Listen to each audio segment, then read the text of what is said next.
bersamamu dan bersama rohmu. Inilah Injil suci menurut Yohanes. Dimuliakanlah Tuhan.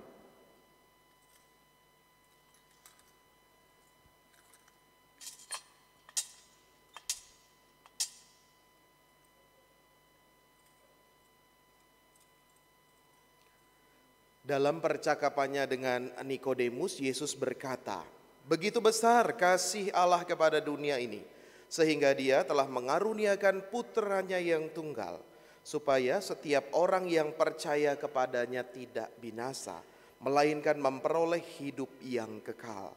Sebab Allah mengutus putranya ke dalam dunia, bukan untuk menghakimi dunia, melainkan supaya dunia diselamatkan melalui Dia. Siapa saja yang percaya kepadanya, ia tidak akan dihukum.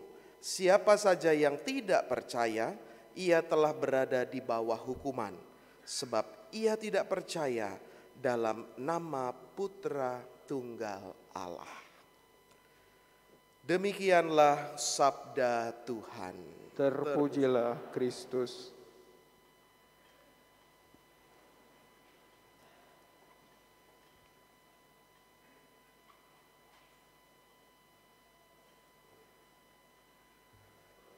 Saudari-saudaraku yang terkasih, kalau hari ini kita merayakan Hari Raya Tritunggal Maha Kudus, maka saya jadi teringat sebuah lagu lama ya, mungkin hanya sebagian bait liriknya, mungkin kita juga pernah mengingat dan mendengar.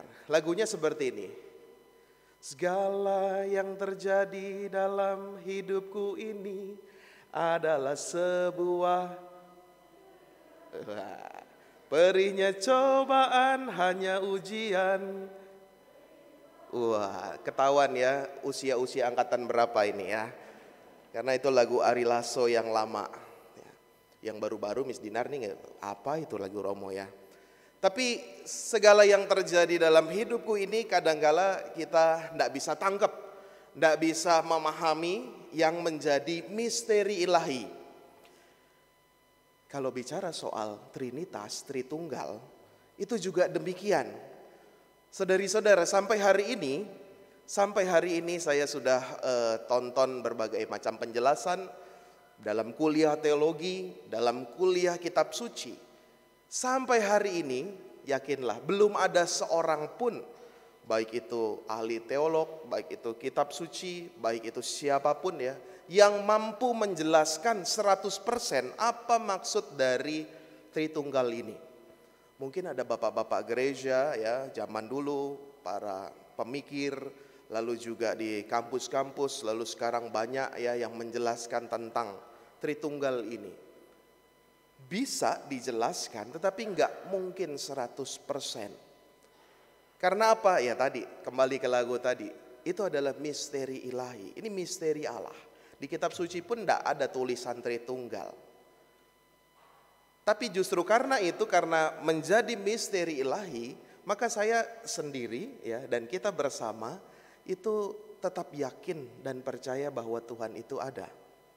Karena apa? Dia maha kuasa, dia melampaui segalanya. Kalau dia bisa dijelaskan 100%, berarti itu sudah ada dalam pikiran kita, maka dia tidak maha kuasa lagi, tidak maha besar lagi. Maka dengan keyakinan itu saya juga semakin mantap beriman, terutama dalam Tritunggal ini. Dan banyak diskusi-diskusi, percakapan-percakapan saya dengan beberapa orang ya, Habib Jafar, Onat, lalu juga dengan para pendeta, kebanyakan ya bisa dijelaskan tapi enggak akan sulit untuk dipahami 100%. Tapi justru itu adalah sisi misteri ilahinya. Namun saudari-saudaraku terkasih, tanpa disadari atau tidak, Tritunggal, Trinitas ini adalah iman yang paling pertama kita terima. Dari mana Romo bisa bilang begitu? Iman yang paling pertama kita terima. Ketika kita dibaptis, ketika entah itu baptis bayi, entah baptis dewasa, menjadi seorang Katolik, anggota gereja Katolik, dan dibaptis dengan rumusan apa? Aku membaptis engkau dalam nama Bapa, Putra, dan Roh Kudus. Dan itu adalah iman pertama yang kita yakini, yang kita terima ketika dibaptis. Jadi ini iman yang sungguh luar biasa, iman yang pertama tanpa disadari atau tidak. Lalu ajaran tentang Trinitas ini juga adalah iman dan ajaran yang paling sering kita praktekkan, yang paling sering kita lakukan. Bangun pagi, mau makan, di mobil mau pergi, mau ujian dan lain sebagainya, kita itu beriman ini. Dalam nama Bapa, Putra, dan Roh Kudus. Kita buat tanda salib. Sering kali. Maka ajaran tentang Trinitas ini adalah yang pertama kita terima ketika pembaptisan. Lalu yang kedua adalah yang paling sering kita lakukan atau kita praktekkan. Dan ini menjadi misteri yang sungguh luar biasa. Saya yakin dalam iman Trinitas ini seluruh rencana keselamatan Allah, seluruh kasih Allah ini terlaksana dalam hidup kita. Saudari-saudara, ada sebuah buku yang berjudul Healing and Recovery. Di sana dijelaskan berbagai macam bentuk kesadaran, awareness, ya. Bahwa kalau kita lagi bandel gitu kan, dibilang sadar ya. Maka kita mau melihat dari buku itu ada dua macam kesadaran. Saya ambil dua saja. Kesadaran yang paling bawah sebagai manusia dan kesadaran yang paling tinggi sebagai manusia. Kesadaran yang paling bawah yang dikatakan oleh buku itu adalah apa? Sikap cemburu, iri hati, dendam, amarah. Itu masuk ke dalam kesadaran manusia yang level bawah. Ya, kita semua mengalami ya, pasti pernah atau paling tidak. Cemburu, marah, iri hati, dendam, ya, emosi dan lain sebagainya. Itu kesadaran manusia kita yang level bawah. Lebih naik, dan akhirnya yang paling tinggi tingkat kesadaran sebagai manusia adalah apa? Kebalikannya dari yang tadi. Ya. Mengasihi, menghargai, cinta, ya, penghargaan, penghormatan. Itu kesadaran yang paling tinggi dalam kehidupan kita sebagai manusia. Dan dari dua macam kesadaran itu, saudari-saudaraku terkasih, kalau kita lihat ajaran-ajaran gereja Katolik, tampaknya ini juga menjadi ajaran-ajaran kesadaran manusia yang paling tinggi. Hari ini juga saudari-saudara kita itu merayakan Waisak. Ya. Bagaimana kita lihat di videonya para biku itu berjalan dari Thailand, dari Singapura, dari Malaysia ke Borobudur. Dan yang selalu diulang ketika ada interview, ketika ada konten itu adalah bagaimana para biku ini mampir ke gereja dan terlebih juga ke Gua Maria Kerep Ambarawa. Dan mereka juga ya mengunjungi Gua Maria, Bunda Maria itu. Ada fotonya.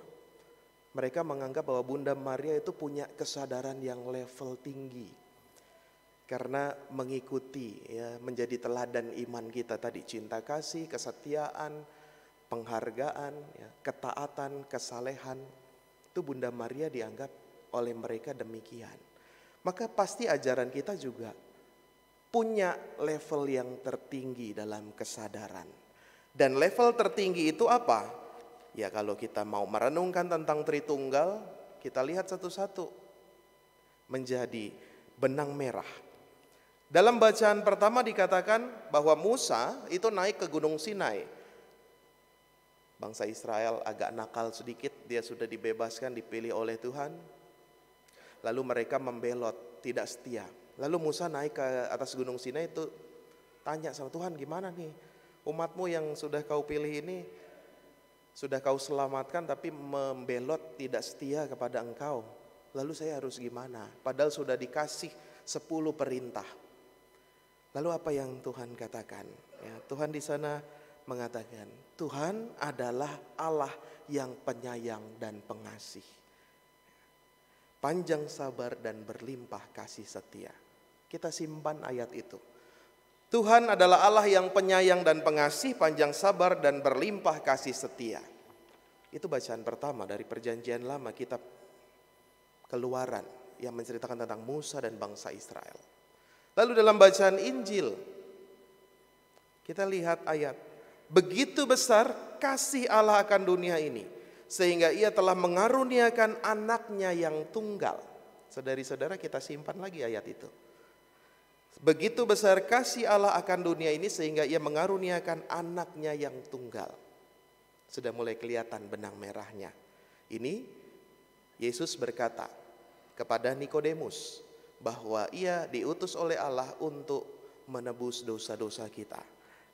Mengaruniakan anaknya yang tunggal, membayar hutang dosa, hutang maut kita. Lalu dalam bacaan kedua, di zaman yang berbeda tadi Musa, Yesus, dan ini Rasul Paulus kepada jemaat di Korintus sudah lebih maju lagi.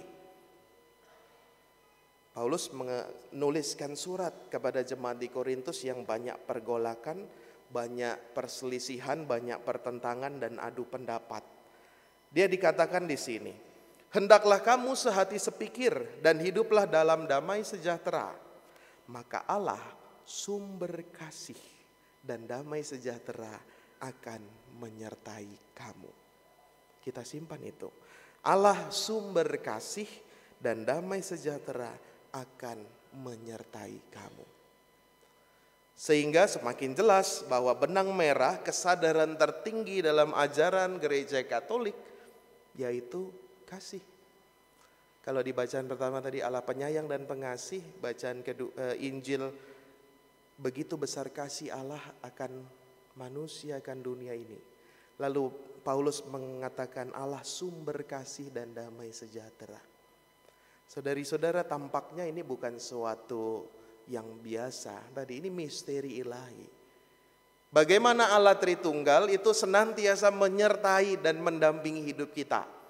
Dari zaman penciptaan, kitab Kejadian, Musa, Keluaran, lalu juga raja-raja, nabi-nabi, sampai dipenuhi oleh Yesus, ya, Allah Bapa yang menciptakan, yang membebaskan bangsa Israel, lalu mengutus putranya untuk menebus dosa kita melalui kehadiran Yesus.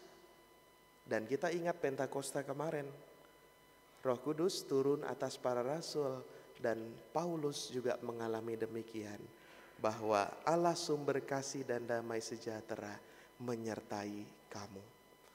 Dalam sejarah itu ya, yang panjang, gereja Katolik senantiasa disertai oleh Tuhan Allah dengan kasih-Nya. Maka misteri yang paling besar itu adalah misteri kasih. Kita diajak untuk senantiasa di dalam keluarga, di dalam kebersamaan kita, suami istri, orang tua anak, anak dengan orang tua, di keluarga besar, teman sekolah, teman sekantor, teman pelayanan, atau dengan setiap orang kepada mereka yang kecil, lemah, tersingkirkan juga. Kita mau mengungkapkan misteri apa? Misteri kasih. Misteri itu kan adalah sesuatu yang belum bisa dibuktikan, ya. Tetapi ketika kita menyatakan kasih, misteri itu menjadi nyata. Misteri ilahi yang ada dalam hidup kita menjadi nyata. Maka sebagai orang yang menerima baptis dan seringkali membuat tanda salib, konsekuensinya apa? Ya, kita harus mengasihi dengan sesama. Bentuk kasih bisa macam-macam sesuai keyakinan dan kepercayaan Anda. Tapi pada dasarnya hukum yang terutama kita ingat, hendaklah kamu mengasihi Tuhan Allahmu seperti engkau mengasihi dirimu sendiri. Maka kita mau senantiasa menyertai perjalanan hidup kita dengan kasih yang kita wujudkan pada sesama, karena juga Tuhan Allah telah mengasihi kita, menyertai kita sampai hari ini dan selama-lamanya. Kita hening sejenak. Mari kita tanggapi sabda Tuhan dengan memperbaharui iman kepercayaan kita. Aku percaya akan